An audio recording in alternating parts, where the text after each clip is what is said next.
Hi friends, welcome to my channel. ఈరోజు మనం ఈ వీడియోలో ఎస్ఎస్సి స్టాఫ్ సెలక్షన్ కమిషన్ నుంచి మనకైతే నోటిఫికేషన్ అయితే రావడం జరిగిందండి. సో ఆ నోటిఫికేషన్లో మనకు ఎంటీఎస్ అదేవిధంగా హవాల్దార్ పోస్టులు అయితే మనకు పడడం జరిగింది. ఈ నోటిఫికేషన్లో చూస్తే కనుక మనము పోస్టులు ఎన్ని ఉన్నాయి, అదేవిధంగా శాలరీ ఎంత వస్తుంది, అలాగే important dates, age limit, qualification, examination, PET physical efficiency test ఏ విధంగా పెడతారు మనకు, అదేవిధంగా అప్లికేషన్ ఫీ ఎంత ఉందనేది ఈ పూర్తి వివరాలు ఈ వీడియోలో క్లియర్గా తెలుసుకుందాం. అంతకన్నా ముందుగా మన ఛానల్ కొత్తగా చూసేవాళ్ళు తప్పకుండా సబ్స్క్రైబ్ చేసుకోండి. మొదటగా మనము వేకెన్సీ గురించి తెలుసుకుందాం. సో వేకెన్సీ అయితే మనకి ఎన్ని ఉన్నాయంటే ఎంటీఎస్ హవాల్దార్లో మనకు 1075 పోస్టులు అనేది మనకు ఓవరాల్గా ఇవ్వడం జరిగింది. మనకు జాబ్ వచ్చిన తర్వాత మనకు శాలరీ చూసుకున్న కనుక అయితే మనకి ఇక్కడ చూడండి బేసిక్ పే వచ్చేసి మనకు 18,000 ఇవ్వడం జరిగింది. అదేవిధంగా గ్రాస్ అంటే ఏం లేదండి, డిడక్షన్స్ అన్నీ అంటే డిడక్ట్ కాకుండా మనకు ఎంత వస్తుందంటే మనకు 23,000 నుంచి 26,000 వరకు మనకు గ్రాస్ పే అనేది రావడం జరుగుతుంది. అదేవిధంగా ఇన్ హ్యాండ్ అంటే అన్ని డిడక్షన్స్ కట్ అయిన తర్వాత మనకు 16,915 రూపాయల నుండి 20,245 రూపాయల వరకు మనకు ఈ యొక్క ఇన్ హ్యాండ్ పే అనేది మనకు రావడం జరుగుతుంది. సో ఇందులో మూడో అంశం వచ్చేసి ఏజ్ లిమిట్. సో మనకి ఏజ్ లిమిట్ ఏ విధంగా ఎంత ఉండాలంటే ఇక్కడ ఎంటీఎస్ తీసుకునే కనుక అయితే మనకి ఇక్కడ 18 నుంచి 25 సంవత్సరాల వరకు అయితే మనకు ఏజ్ లిమిట్ అయితే వాళ్ళు ఇవ్వడం జరిగింది. అయితే ఎస్సీ ఎస్టీలకు 5 years ఏజ్ రిలాక్సేషన్ అనేది ఉండడం జరిగింది. అదేవిధంగా ఓబీసీ వాళ్ళకైతే 3 years ఏజ్ రిలాక్సేషన్ ఇవ్వడం జరిగింది.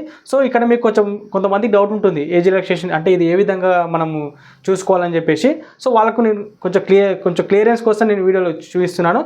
చూడండి, ఇక్కడ మనకు 18 to 25 years ఇవ్వడం జరిగింది కదా. ఏజ్ రిలాక్సేషన్ 5 years పెంచిండు అంటే మనకు ప్లస్ ఈ 25కి +5 కలపాలి. మొత్తం ఏమవుతుంది, ఎంత అవుతుంది, 30 years అవుతుంది. సో ఎస్సీ ఎస్టీలకు 30 years అనేది 30 years వరకు వాళ్ళు ఈ ఉద్యోగానికి అయితే మనము వాళ్ళు అప్లై చేసుకోవచ్చు.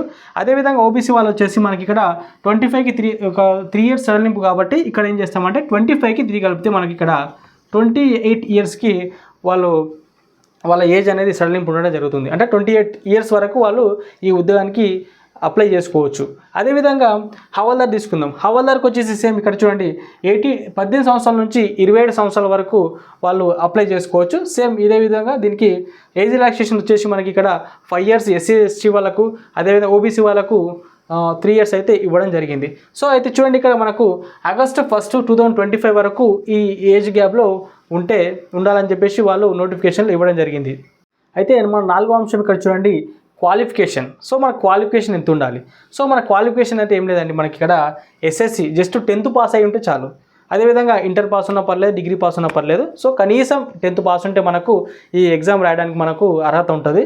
అదేవిధంగా చూడండి, ఇక్కడ కనీసం మనకు 10th పాస్ అయ్యి అదేవిధంగా 18 సంవత్సరాలు నిండి ఉంటేనే మనం ఎగ్జామ్ రాయడానికి అర్హత ఉంటుంది. అదేవిధంగా చూడండి August 1, 2025 వరకు మనకు 10th క్లాస్ పూర్తి చేసుకొని ఉండాలి. సో ఆ విధంగా ఉండి 18+ ఏజ్ ఉంటే మనం ఎగ్జామ్ అప్లై చేసుకోవడానికి అర్హత ఉంటుంది. అదేవిధంగా 5వ అంశం వచ్చేసి ఎగ్జామినేషన్. సో ఎగ్జామినేషన్ అనేది మనకు ఆఫ్లైన్లో ఉండదండి, ఆన్లైన్లో ఉంటుంది. కంప్యూటర్ బేస్డ్ ఎగ్జామ్ అనేది మనకు ఉండడం జరుగుతుంది. ఆన్లైన్లో మనము కంప్యూటర్లో ఈ ఎగ్జామ్ అనేది రాస్తాము. అదేవిధంగా మనకు 13 భాషల్లో ఈ ఎగ్జామ్ రాసుకోవడానికి వీళ్ళు అవకాశం కల్పించారు. అదేవిధంగా మన తెలంగాణ, ఏపీ వాళ్ళకి తెలుగులో కూడా రాసుకోవచ్చు. మనము తెలుగు లాంగ్వేజ్ కూడా ఇందులో యాడ్ చేయడం జరిగింది. ఇంతకుముందు కూడా వాళ్ళు తెలుగు రాశారు. తెలియని వాళ్ళు ఉంటే తెలుస్తుందనే ఉద్దేశంతో చెప్తున్నాను. తెలుగు, ఇంగ్లీష్, హిందీ ఎక్సెట్రా చాలా తమిళ్ అంటే అట్లా మనకు 13 లాంగ్వేజ్లో మనకు వీళ్ళు రాయడానికి అయితే వీళ్ళు అవకాశం కల్పించడం జరిగింది. మనకు 6వ అంశం వచ్చేసి ఫిజికల్ ఎఫిషియన్సీ టెస్ట్. ఇది పీఈటీ అని చెప్పేసి అంటారు. ఇది ఎగ్జామ్ క్వాలిఫై అయిన తర్వాత మనకు ఈ పీఈటీ అనేది ఉండడం జరుగుతుంది. సో ఇక్కడ చూడండి, మనకి ఇక్కడ ఎగ్జామ్ అయిపోయిన తర్వాత మనకు పీఈటీలో వాకింగ్ అనేది ఉండడం జరుగుతుంది. సో మేల్ అంటే మగవారికి వచ్చేసి 1600 మీటర్లు 15 నిమిషాల్లో వాళ్ళు వాక్ చేయాలి. అదేవిధంగా ఫీమేల్ వాళ్ళు వచ్చేసి 1 కిలోమీటరు 20 నిమిషాల్లో పూర్తి చేయాలి వాకింగ్. అదేవిధంగా మేల్ వాళ్ళు చూస్తే కనుక వాళ్ళ యొక్క హైట్ వచ్చేసి 157.5 సెంటీమీటర్స్ అనేది వాళ్ళ హైట్ ఉండాలి. అదేవిధంగా చెస్ట్ వచ్చేసి 81 సెంటీమీటర్స్, మినిమం 81 సెంటీమీటర్స్ కొలిసినప్పుడు మినిమం 81 సెంటీమీటర్స్ ఉండాలి. ఎక్స్పాండ్ చేసినప్పుడు 5 సెంటీమీటర్స్ అనేది వాళ్ళ చెస్ట్ అనేది పెరగాలి. అదేవిధంగా చూడండి, ఇక్కడ గర్ల్స్ యొక్క హైట్ చూస్తే ఇక్కడ 152 సెంటీమీటర్స్ అనేది ఇవ్వడం జరిగింది. అలాగే వాళ్ళ వెయిట్ వచ్చేసి మినిమం 48 kgs అయితే వాళ్ళు ఉండాలి. తర్వాత అబవ్ ఉన్నా కూడా పర్లేదు, కానీ మినిమం అయితే 48 kgs అయితే కంపల్సరీ ఉండాలి. అదేవిధంగా అప్లికేషన్ ఫీ గురించి తెలుసుకుందాం. అప్లికేషన్ ఫీలో చూడండి, ఇక్కడ ఎస్సీ ఎస్టీ పీడబ్ల్యూ అదేవిధంగా ఫీమేల్ వారికి ఫ్రీ అనేది ఇవ్వడం జరిగింది. అలాగే ఓబీసీ అండ్ ఈడబ్ల్యూఎస్ అదేవిధంగా జనరల్ వాళ్ళకైతే 100 రూపీస్ అనేది వీళ్ళు ఛార్జ్ చేయడం అయితే జరుగుతుంది. చివరి అంశం వచ్చేసి మనకి ఇక్కడ ఇంపార్టెంట్ డేట్స్ చూడండి. ఇక్కడ నోటిఫికేషన్ డేట్ వచ్చేసి మనకు 26/6/2025 రోజు మనకు వాళ్ళు డేట్ అనేది ఇవ్వడం జరిగింది. అదేవిధంగా ఇక్కడ చూస్తే అప్లికేషన్ స్టార్ట్ వచ్చేసి మనకు 26/6/2025 నుంచి మనకు స్టార్ట్ కావడం జరిగింది. అదేవిధంగా చూడండి, ఇక్కడ మనకు అప్లికేషన్ ఎండ్ డేట్ వచ్చేసి 24 జూలై 2025 రోజు మనకు ఎండ్ కావడం అనేది జరుగుతుంది నైట్ వరకు. అలాగే చూడండి, ఇక్కడ కరెక్షన్స్ డేట్ అంటే మన అప్లికేషన్ చేసిన తర్వాత ఏదైనా మిస్టేక్స్ ఉంటే మీరు కరెక్ట్ చేసుకోవడానికి వీళ్ళు ఒక 3 రోజులు అనేది వీళ్ళు ఇవ్వడం జరుగుతుంది. అది చూడండి, ఇక్కడ జూలై 29 నుంచి 31 వరకు అయితే వీళ్ళు అవకాశం ఇవ్వడం జరిగింది. అలాగే చూడండి, ఇక్కడ ఎగ్జామ్ డేట్స్ వచ్చేసి కూడా వాళ్ళు ముందే ఇవ్వడం జరిగింది. సెప్టెంబర్ 20 నుంచి అక్టోబర్ 24 వరకు వీళ్ళు ఎగ్జామ్ అనేది కండక్ట్ చేయడం జరుగుతుంది.